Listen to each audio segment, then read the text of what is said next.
All right, we'll call this meeting, or welcome to everybody to the council meeting of March 25th, 2024. First off, I'd like to acknowledge that tonight we're gathered on Treaty 5 territory, the traditional lands of our neighbors, Opaskwayak Cree Nation, as well as many other Cree, Dene Cree, and Oji Cree peoples, and is also the homeland of the Red River Métis people. So with that said, I will call this meeting to order. Somebody should have a resolution to adopt the agenda. Oh. Just if we can make an addition to the agenda when he Okay. asks. Resolution number 2024-049, moved by Councilor Manich, second by Councilor Allen. Resolved that the agenda be adopted as amended. And the amendment, Your Worship, is I'd just like to have on the agenda, so starting date for the second or third draft, if you want to call it, with the recycling partners, that being OCN and the RMF Kelsey. So as it's on the agenda, so that we can start working on whatever changes we want. Okay. So any further questions or amendments to the agenda? If not, call a question. All in favor? Opposed? Carried. Just make a note too, I should have made a note, Councillor Ward and Councillor Lane both sent their regrets tonight. Okay. Resolution for confirmation of the minutes. Resolution number 2024-050, moved by Councilor Manich, second by Councilor Allen. Resolved that the minutes of the regular council meeting, March 11th, 2024, be hereby approved. All statutory declarations have been complied with. Perfect, thank you. Any questions with regards to the minutes? Seeing none, call the questions. All in favor? Opposed? Carried.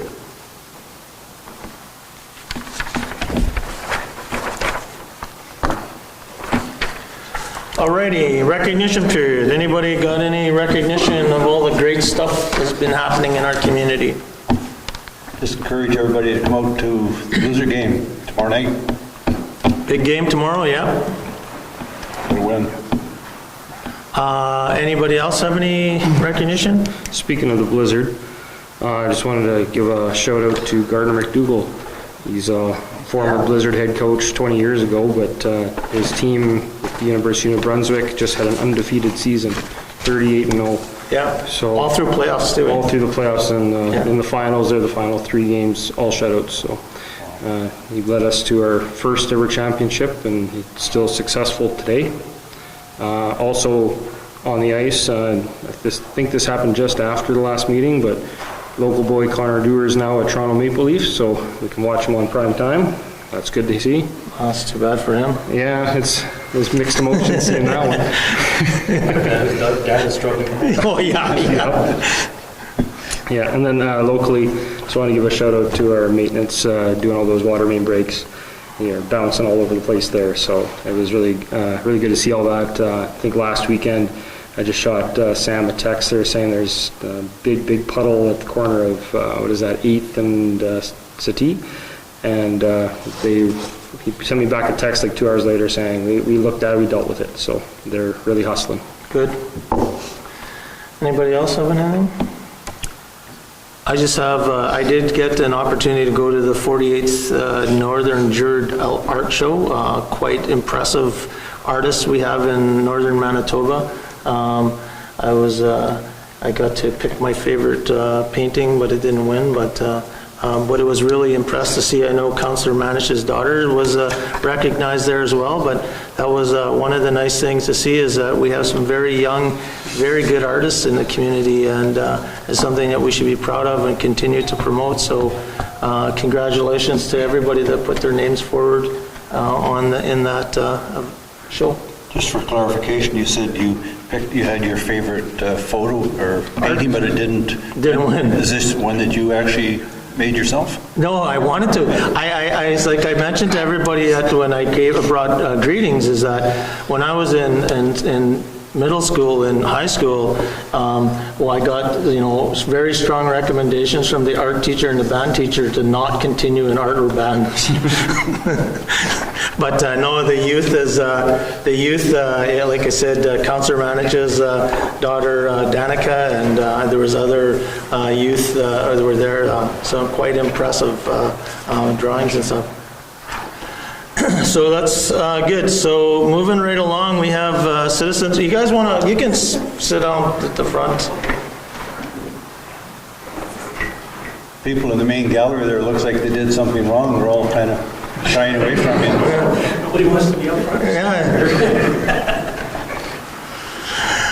Okay, so moving along here, we got citizen period, and we have Mr. James here to come and talk to us. So maybe come up to the front, James, and introduce yourself.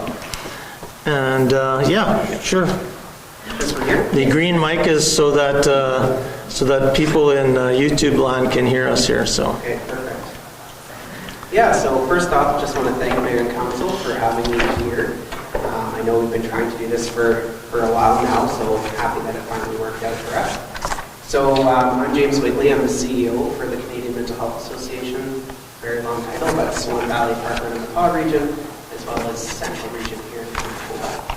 And we, since 2021, have had oversight and administration privileges for the Oscars Place homeless shelter and the programming that comes with that for here in Manitoba. So yeah, thank you again for having me here. I really appreciate the opportunity to get to talk to all of you and hopefully answer some of your questions and continue the dialogue going forward. No, for sure. So, like, I don't know what you had, James, but I did send you a few notes, and I think it's some stuff that's come up in the past. So, I'll take the lead. I'm sure if any of the councillors want to jump in and add to it. So, so right now, staff-wise, what are you staffing? Yeah, so we have since December of 2023, when we were funded to bring in daytime operations. Previously, we were just funded overnight. We have a staff team of 8 for night and a staff team of 6 for day.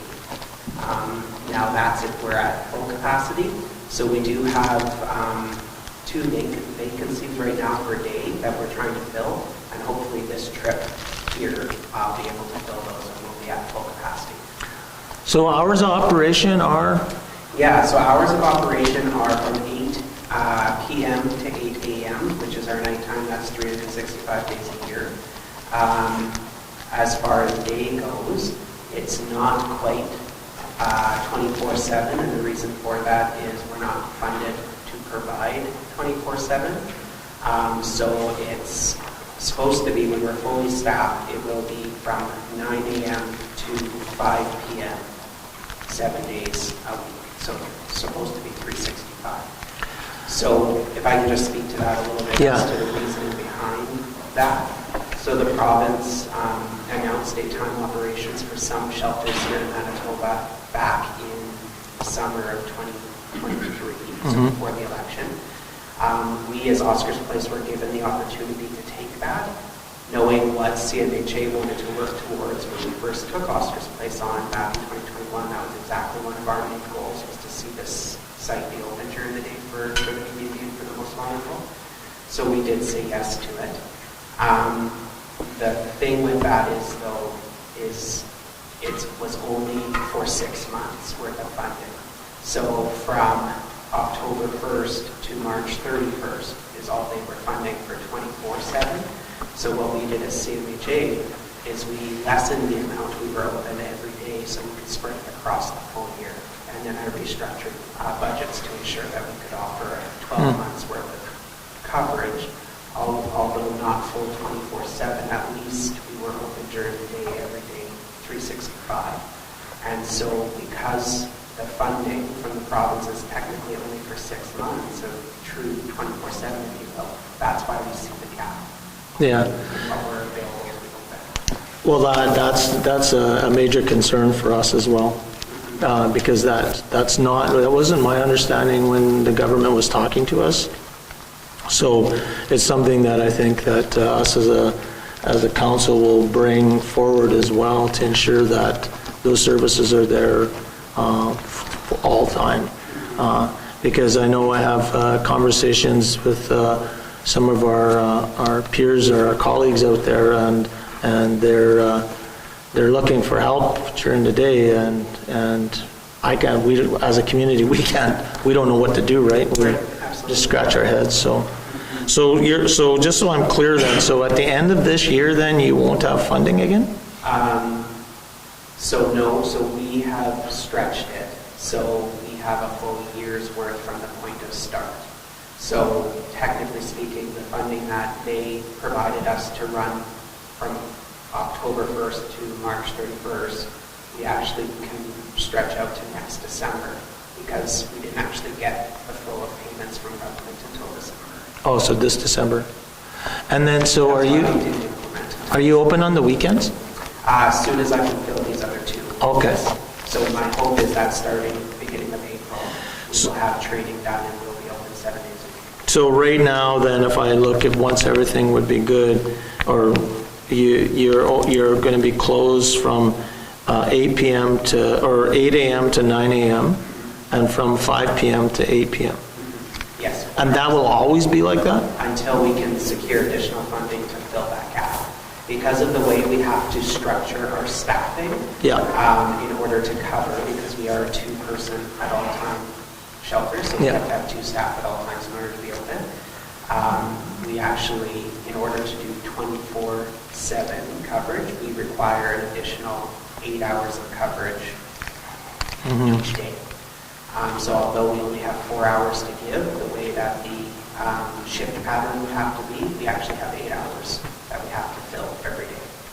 So when I did some figuring on that, we would be looking at, and this is mid-tier of the salary range, after works and all that kind of stuff, we would be looking at, right now we're falling short of about $85,000, which is why we're not open for the true 24/7. So short 85,000.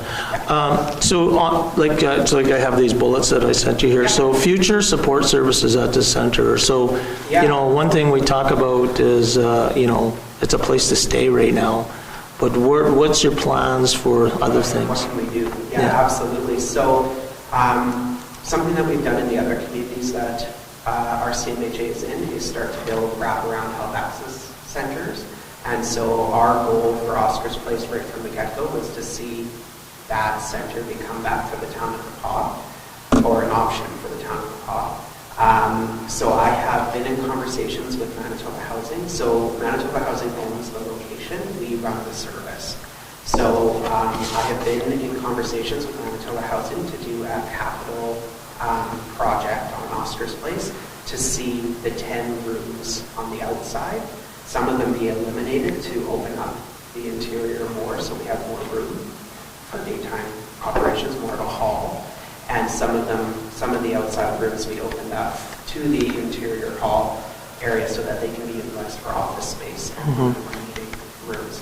And from that, we have had conversations with Northern Health to start seeing some health services offered out of Oscar's Place as well, for who's more vulnerable, or for anybody really. Including harm reduction services, primary health, public health, mental health, AFM, what have you. This is a similar concept that we've built in other communities such as Swan River, and so I really do think that if dominoes fall where they need to, we could see Oscar's Place become that same thing, and that is our goal that we're working towards. Good. So you talked a little bit about housing challenges and stuff like that, so I think we all know that.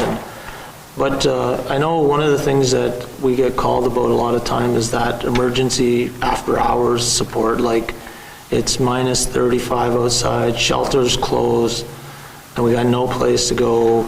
Guys, are now trying to huddle in banks, and like, what do we have plans for that? Like, is there? Because I know me and you talked about having some sort of plan in place. Yeah, so I think that definitely is something that we need to have further conversation on. As CMHA, just ourselves in this present time, we do not have a plan for that. What I can say is that although the curfew for Oscar's Place for individuals to present to stay the night is 11 p.m., so technically the doors do lock at 11 p.m.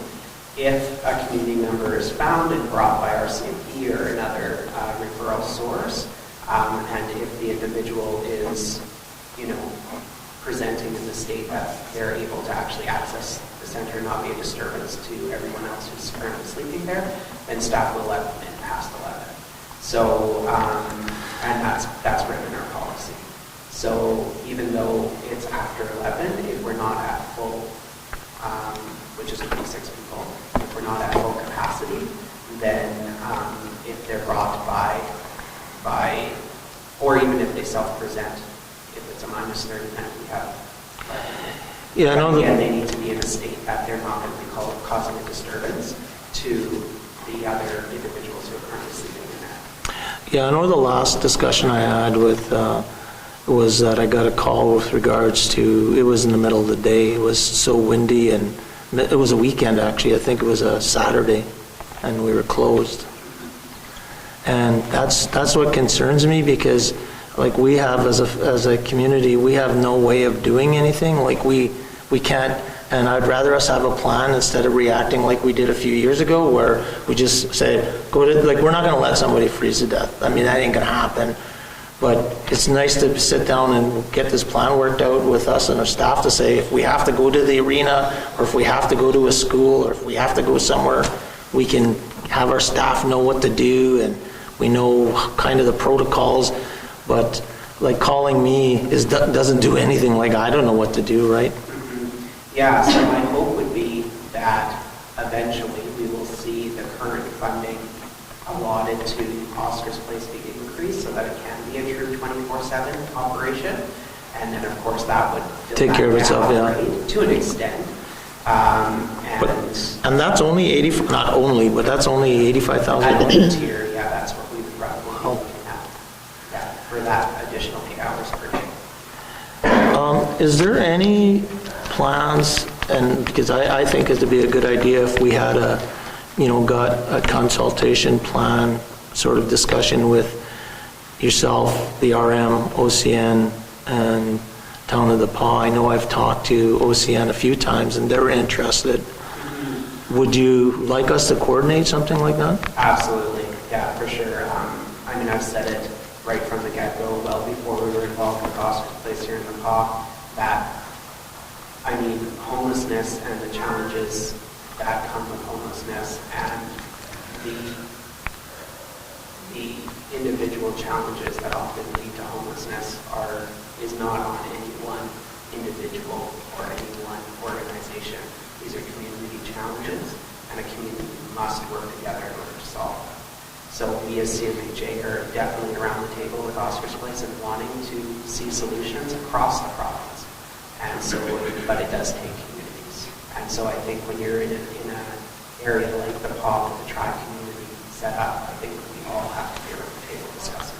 So what we'll do is we'll commit to setting up a tri-community meeting with yourself. So I'll send you a note to see when you're available, and then we'll get a couple of our councils around and talk about that. And because I think, like you said, if there's 3 of us advocating on behalf of Oscar's Place and support, it might be a little bit more value. And I guess the last note that I had sent you, James, was support required. Anything else you need from the Town of the Paw? Yeah, I think one of the biggest pieces is that advocacy. I mean, with your local MLA, across all levels, any government department that we can discuss. Because the other thing with this is it does take a whole of government approach. So when we're talking about the challenges that equate to homelessness, I mean, we have the new Housing, Homelessness, and Addictions branch, which our funding for Oscar's Place falls under. But at the end of the day, this is a whole of government approach, and all departments need to be acting towards the solutions of homelessness, Manitoba Justice, Manitoba Health, Manitoba Housing, of course. Like it all equates. So I think the more advocacy coming from municipal government levels, the more, or the quicker steps we can take towards maybe some of the community solutions that we'd like to see implemented. Well, that's good. Did any council? I just had one. You mentioned your capacity is 26 people. Yes. How often do you hit that? It really depends, quite honestly. the thick of winter and a really cold night, we can be hitting capacity and more people knocking on the door. During the summer, we very rarely hit the capacity. So do you have like an ideal capacity? Ideal in Like winter, you mentioned that you're kind of maybe turning people away or you have people at the door. Is there like an ideal number where you would be like, would you be like 30 people, 40 people? Yeah, to be honest with you, 26 often, we're very rarely turning people away. But on those really cold nights, I mean, we could easily probably have 30 people stay. How many vulnerable people would you say are actually using your services now from your inventory of people? Like, Depends. Actually staying the night, right now we're averaging probably about 18 or 19 every night staying there. but when you look at the people utilizing the service, Oh, not that's just what I was meaning. Oh, Yeah. okay. So and then we serve a hot meal every night, and individuals accessing the hot meal that may actually have a place to go but have zero income to afford food, we're probably serving about 50 or 55 meals every night out of Oscar's Place. So while right now 18 or 19, possibly 20 people are spending the night, at least an additional 25, if not 30 individuals are utilizing Oscar's Place to get their water. So do you keep track of how many unique individuals come through? Yes, we can. Yeah, so we're on HIPIS, which is a national database for homelessness services. And so we do keep track of every person that comes through. The individuals do have to sign a consent form in order to be on HIPIS because it is a national database. However, we have not had any of our peers within the community of the PAW turn away signing that consent. So they are tracked every night. Yeah. And it's nice in the sense that we can also track where individuals are coming from. And so we have this service in Dauphin as well as Swan River, and we tell the province, like the provincial government, on a regular basis that the number 10 highway is truly a transient highway. We are seeing people continuously that were in the PAW, that are now in Swan, that are now in Dauphin, that are back in Swan, that are back in the PAW. Oh, really? Yes.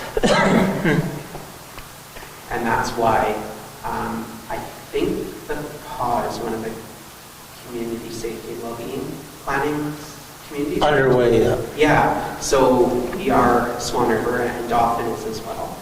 And so I've really been advocating hard for the three communities of Dauphin, Swan River, and the PAW to work together. Obviously have individual plans, but work together in the sense of that number 10 artery, right, which truly is one of the only gateways to the north. So, and we're all on it. And so from our perspective as a social service agency, tracking individuals, we're seeing a huge transient population between those three communities. So when we're looking at community safety and well-being as a planning for the three communities, we really should be working together. So just throwing that little plug out. Yeah. That's really something I've been pushing hard around the other tables I'm sitting around, but like primarily Swan River, but also Dauphin from a data collection lens, that I personally see a huge need for that. That makes sense. Just a couple of questions. I think the Mayor has hit on most of them already. Just the 11 o'clock curfew. Why so late? Why so late? Well, we tend to fall in line with the other shelters within the province. So when CMHA came into this, when we were approached by Manitoba Housing back in early 2021 about taking over Oscar's Place, it was the first venture in that sense that we've ever been involved in. So I did a lot of research with other shelters throughout the province, and we found that 11 p.m. curfew is generally what it is. We know that the large number of population that access the shelter, utilize the shelter, don't really keep time. So that's why appointments very rarely work, right? And so we want to provide opportunity for as many individuals to get to a safe place as possible, but still kind of keep some parameters in place because it is a service, right? Okay. Yeah. Once you have full staff, Yes. there'd be some programming offered within the shelter. As you know, one of the concerns is the people are on the street. Yeah. There seems to be more and more. It's And they're not there by choice, most of them. It's through addictions and everything else, as you well know. But it's something that every community is dealing with. Some communities a lot worse than ours.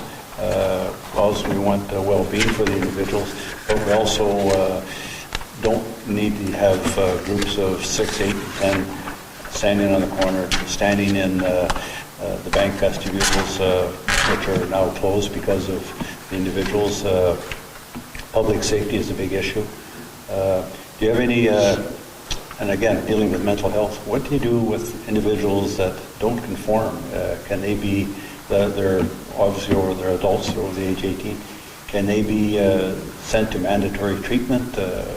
Nothing like that unless you're a juvenile. Mental health is 100% a voluntary service.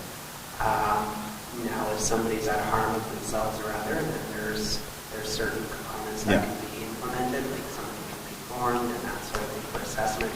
But even the programming that we really hope to see starting up out of Oscar's Place this spring is 100% voluntary. So if somebody doesn't want to be in Oscar's Place and want to participate in order to do so. We cannot hold anybody in this site or force anybody into any kind of program. Got your work cut out for you, and hopefully you get staffing and get the program in place and see some positive results. That'd be good. Thank you. Anybody else have anything from the council? How do you deal with communication? How do you communicate? Yeah, so this is something that we've been trying to do better. So up till now, I have worked with the radio station, I've worked with the newspaper, we've done some press releases through both of those on information and stuff that we've been able to get out there. My hope is that, and I'm happy that Andre mentioned it about a tri-community meeting, as my hope is that if we can get more people around the table, all working towards a common goal, that we'll see more communication lines flowing through that as well. The other thing that we actually have on so we have a staff meeting coming up mid-April, and one of the things that is on that agenda is a communications strategy for Oscar's Place, because we understand that the community is going to be interested, especially with seeing the doors open more, and as to what we're providing over there. So really looking at what social media channels can we utilize. We do have an Oscar's Place Facebook page, however, it lies relatively dormant at this point, so I'd really like to see that activity increased and see what we can do. Yeah, and I guess one suggestion we would like to see is at least a biannual meeting with the council, because when we learn about things about the funding required and stuff, that's where we can help with that, being out there and advocating on behalf of Oscar's Place. But as well as we also get, we have a relationship with the RCMP, and if we kind of know what the challenges are there too, we can also pass on some of that information, because, I think we're all wanting the same thing, so at least twice a year, but, quarterly would always be good if you're in town to give us an update. Yeah, absolutely. And so now that we have our daytime operations, I'll certainly be up in the POM frequently. Previously, I was once a month. Probably going to be, right now it's weekly until we get everything kind of set up and operational, and then probably twice a month. Perfect. So. Okay, well, thank you very much for your time tonight, James, and appreciate all the hard work that you and your staff are doing, and looking for bigger and better. Thanks. I appreciate that. Thank you. Thanks.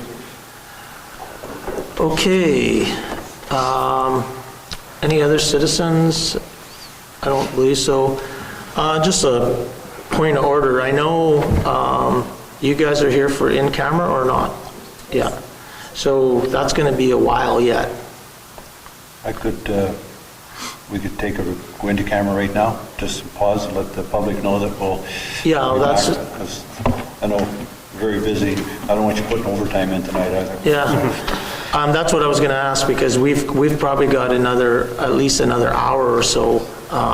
So if you want, we can just go to in camera, ask everybody to kind of head to the committee room for 20 minutes, 15 minutes. We shouldn't be that long, and then come back. So is that okay? So Carrie, can you move us into account? Sure.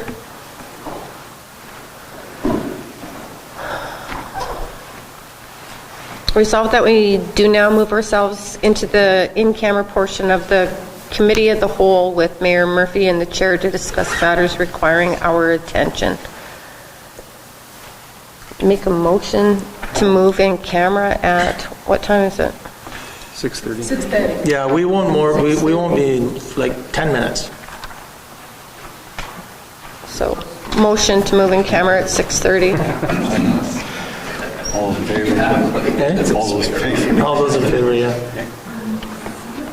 Sam?